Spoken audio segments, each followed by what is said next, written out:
Santapan Harian Senin 15 Mei 2023.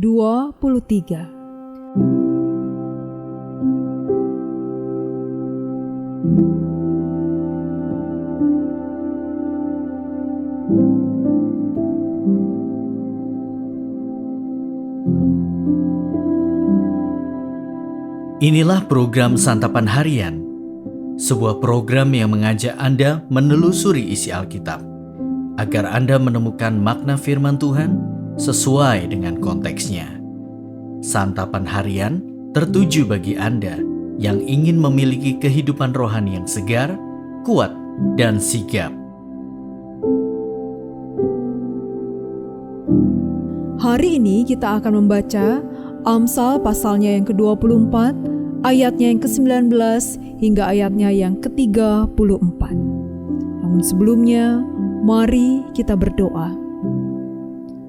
Di saat yang indah ini ya Kristus, kami siap menerima dan berteduh di dalam kebenaran firman-Mu. Dalam Kristus Yesus kami memohon. Amin. Amsal 24 ayat 19-34. Jangan menjadi marah karena orang yang berbuat jahat. Jangan iri kepada orang fasik, karena tidak ada masa depan bagi penjahat. Pelita orang fasik akan padam. Hai anakku, takutilah Tuhan dan Raja. Jangan melawan terhadap kedua-duanya, karena dengan tiba-tiba mereka menimbulkan bencana, dan siapa mengetahui kehancuran yang didatangkan mereka? Juga ini adalah amsal-amsal dari orang bijak. Memandang bulu dalam pengadilan tidaklah baik. Siapa berkata kepada orang fasik engkau tidak bersalah, akan dikutuki bangsa-bangsa, dilaknatkan suku-suku bangsa. Tetapi mereka yang memberi peringatan akan berbahagia. Mereka akan mendapat ganjaran berkat. Siapa memberi jawaban yang tepat mengecup bibir. Selesaikanlah pekerjaanmu di luar, siapkanlah itu di ladang, baru kemudian dirikanlah rumahmu. Jangan menjadi saksi terhadap sesamamu tanpa sebab, dan menipu dengan bibirmu. Janganlah berkata, sebagaimana ia memperlakukan aku, demikian kuperlakukan dia. Aku membalas orang menurut perbuatannya.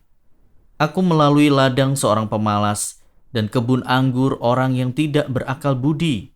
Lihatlah, semua itu ditumbuhi onak. Tanahnya tertutup dengan jeruju, dan temboknya sudah roboh. Aku memandangnya, aku memperhatikannya. Aku melihatnya dan menarik suatu pelajaran.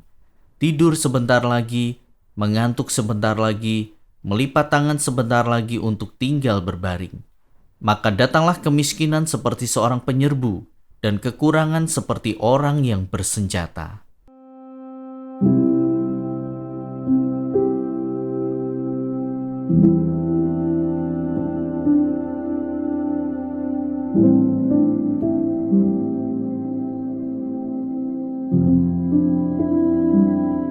Sahabat Santapan Harian, dalam ilmu ekonomi makro ditemukan bahwa perilaku, pilihan, dan kemampuan diri dalam menghadapi hidup merupakan faktor penentu kemiskinan.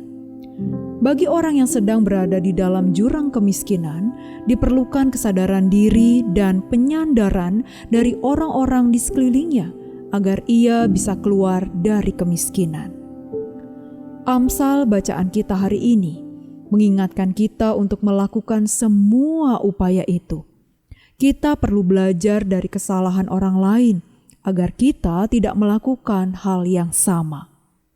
Pertama, kita diperingatkan untuk tidak iri hati terhadap penjahat dan agar kita takut akan Tuhan. Kedua, kita diajar untuk berlaku adil, tidak pandang bulu, dan tidak berdusta. Ketiga, kita diajak untuk berhati-hati agar tidak menjadi pemalas yang tidak berakal budi dan suka menunda pekerjaan. Kemalasan bisa menjakiti semua orang, namun lebih khusus, seorang pemalas biasa menunda. Ia bisa banyak tidur, banyak berbaring, demikian seterusnya hingga pekerjaannya terabaikan, dan hasilnya adalah kemiskinan. Karena itu diperlukan akal budi yang akan membawa cara pikir yang terbuka sehingga membuka wawasan. Akal budi diperoleh dari firman Tuhan, pengetahuan umum, dan pengalaman orang lain. Kita diajak untuk tidak hanya mendengarkan dan merenungkan firman Tuhan, tetapi juga untuk tidak menutup diri dari orang lain dan mendengarkan peringatan dari orang bijak. Dengan begitu, kita bisa dijauhkan dari jerat kemalasan yang mengintai. Dengan terus belajar dari teladan orang lain, semangat kita akan terus terdorong dan bertumbuh.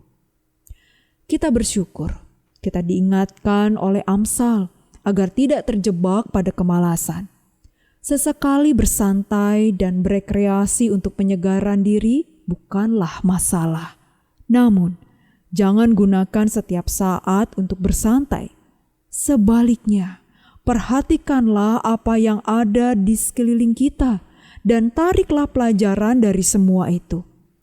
Tuhan menganugerahi kita dengan orang-orang baik di sekitar kita agar kita terus belajar menghalau kemiskinan. Mari kita berdoa.